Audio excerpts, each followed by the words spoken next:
ಅದು ಕಾಂಗ್ರೆಸ್ ಪಕ್ಷ ಒಂದು ಶಿಸ್ತಿನ ಪಕ್ಷ. ಹೈಕಮಾಂಡ್ ಅವರು ಅದಕ್ಕೆ ತೀರ್ಮಾನ ತಗೊಳ್ತೀವಿ ಅಂತ ಹೇಳಿದ್ದಾರೆ. ಹೈಕಮಾಂಡ್ ಅದಕ್ಕೆ ತೀರ್ಮಾನ ತಗೊಳ್ತಾರೆ. ಮಲ್ಲಿಕಾರ್ಜುನ್ ಸಾಹೇಬರು ಇದ್ದಾರೆ, ಸೋನಿಯಾ ಗಾಂಧಿ ಅವರು ಇದ್ದಾರೆ, ರಾಹುಲ್ ಗಾಂಧಿ ಇದ್ದಾರೆ, ಪ್ರಿಯಾಂಕ್ ಅವರು ಇದ್ದಾರೆ. ಇವರು 4 ಜನ ಸೇರಿ ತೀರ್ಮಾನ ತಗೊಳ್ತಾರೆ. ಯಾವಾಗಲೂ ಕೂಡ ಹೇಳ್ತಿದ್ರಿ ಡಿ ಕೆ ಶಿವಕುಮಾರ್ ಸಿಎಂ ಆಗ್ತಾರೆ. ಹೇಳ್ತೀನಲ್ಲ, ಈಗೂ ಹೇಳ್ತೀನಲ್ಲ, ಇಲ್ಲ ಅಂತ ಇಲ್ಲ.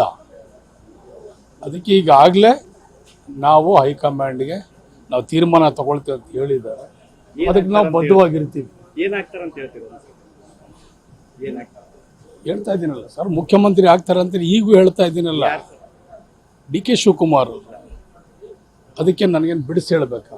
ನನಗೆ ನೀವು ಬಿಡಿಸಿ ಕೇಳಬೇಕಾ? ಏನು ಅವಶ್ಯಕತೆ ಇಲ್ಲ, ಅದು ಗೊತ್ತಿಲ್ಲ. ನಾನು ನನ್ನ ಅಭಿಲಾಷೆ, ನನ್ನ ಆಸೆ, ನನ್ನ ಅನಿಸಿಕೆ, ನನ್ನ ವೈಯಕ್ತಿಕವಾದಂಥ ಅಭಿಪ್ರಾಯನ ನಾನು ಸ್ಪಷ್ಟವಾಗಿ ತಿಳಿಸಿದ್ದೀನಿ. ಅದಕ್ಕೆ ನಾನು ಬದ್ಧವಾಗಿರ್ತೀನಿ. ಅದಕ್ಕೆ ನಾನು ಬದ್ಧವಾಗಿರ್ತೀನಿ. ನಾವು ಹೇಳಿದ್ದೀವಿ, ಅದನ್ನು ಹೈಕಮಾಂಡ್ ಅವರು ತೀರ್ಮಾನ ತಗೊಳ್ತಾರೆ ಅಂತ ಹೇಳಿದ್ದಾರೆ. ಈಗ ಸರ್ ನಿಮ್ಮ ಕ್ಷೇತ್ರದ ಭಾಳ ಚರ್ಚೆ ಇದೆ sir, Big Boss studio Ramanagara Bidadi ಹತ್ರದ್ದು. ದೊಡ್ಡದೇನಿಲ್ಲ ರೀ, ನೀವು ಮಾಧ್ಯಮದವ್ರು ದೊಡ್ಡದು ಮಾಡ್ತಾ ಇದ್ದೀರಾ. ಅದನ್ನು ಅಧಿಕಾರಿಗಳು ನ್ಯೂನತೆಗಳನ್ನ ಸರ್ ಮಾಡಲಿಕ್ಕೆ ಕ್ರಮ ವಹಿಸ್ಕೊಂಡಿದ್ದಾರೆ. ಅದನ್ನು ಬೇರೆ ಬೇರೆ ರೀತಿಯಲ್ಲಿ ನೀವು ಬಿಂಬಿಸಿದ್ರೆ ಏನಾಗ್ತದೆ? ಅದು ದೊಡ್ಡ ಸುದ್ದಿ ಆಗ್ತದೆ. ಹೌದು, ಎಲ್ಲಾನು ಡಿ ಕೆ ಶಿವಕುಮಾರ್ದನ. ಏನೇ ನೀವು ಹೆಂಗೆ ತಗೊಂಡು ಹೋಗ್ತೀರಾ ಹಂಗೆ ಡಿ ಕೆ ಶಿವಕುಮಾರ್ ಹೆಸರು ಹೋಗ್ತಾನೆ ಇರ್ತದೆ. ಅವ್ರು ಹೇಳಿದ ಮೇಲೆ ಓಪನ್ ಆಯ್ತು ಸರ್ ನಿನ್ನೆ ರಾತ್ರಿ 2:30ಗೆ. ನೋಡಿ, ಜಿಲ್ಲಾಧಿಕಾರಿಗಳಿಗೆ ಅವರು ಮನವಿ ಮಾಡಿದ್ರು, ಅವ್ರಿಗೆ ಒಂದಷ್ಟು ಕಾಲಾವಕಾಶ ಕೊಡಿ, ಇರೋ ನ್ಯೂನತೆಗಳನ್ನ ಸರಿ ಮಾಡ್ಕೊಳ್ತಾರೆ, ಅದನ್ನು ಶುದ್ಧೀಕರಣ ಮಾಡ್ಕೊಳ್ತಾರೆ ಅಂತ ಹೇಳಿದ್ದಾರೆ. ಆ ಮನವಿ ಮೇರೆಗೆ ಜಿಲ್ಲಾಧಿಕಾರಿಗಳು ಕ್ರಮ ತಗೊಳ್ತಾರೆ. ಜೆಡಿಎಸ್ನವ್ರು ಹೇಳ್ತಿದ್ರು ಸರ್, ನಟ್ಟು ಬೋಲ್ಟು ಟೈಟ್ ಮಾಡಿದ್ರು ಡಿ ಕೆ ಶಿವಕುಮಾರ್. ಅವ್ರಿಗೆ ಬೇರೆ ಕೆಲಸ ಏನು? ಜೆಡಿಎಸ್ನವ್ರಿಗೆ ಅವ್ರಿಗೆ ಬೇರೆ ಕೆಲಸ ಏನಿದೆ ಅವ್ರಿಗೆ?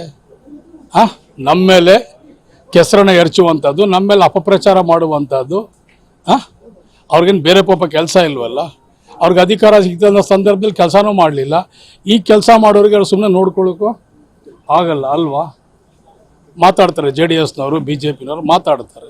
ಈಗ ತಾವು ಸಚಿವ ಸ್ಥಾನ ಸಂಪುಟ ರಚನೆ ಆಗತ್ತೆ. ನಾನು ಒಬ್ಬ ಸಾಧಾರಣವಾದ ಕಾರ್ಯಕರ್ತ. ನನಗೆ ಸಾಕಷ್ಟು ಜವಾಬ್ದಾರಿ ಇದೆ. ನಾನು ಕೆಲಸ ಮಾಡಬೇಕಾಗದೆ, ಕೆಲಸ ಮಾಡ್ತೀನಿ. ಡಿ ಕೆ ಶಿವಕುಮಾರ್ ಅವರು ಸಿಎಂ ಆದ್ರೆ ಸಾಕು ತಮಗೆ ಹೇಳ್ತೀರಲ್ಲ ಸರ್, ನಾನು ಅದಕ್ಕೆ ಬದ್ಧವಾಗಿದ್ದೀನಿ ಅಂತ ಹೇಳ್ತಾನೆ ಇದ್ದೀನಿ. Okay sir, okay.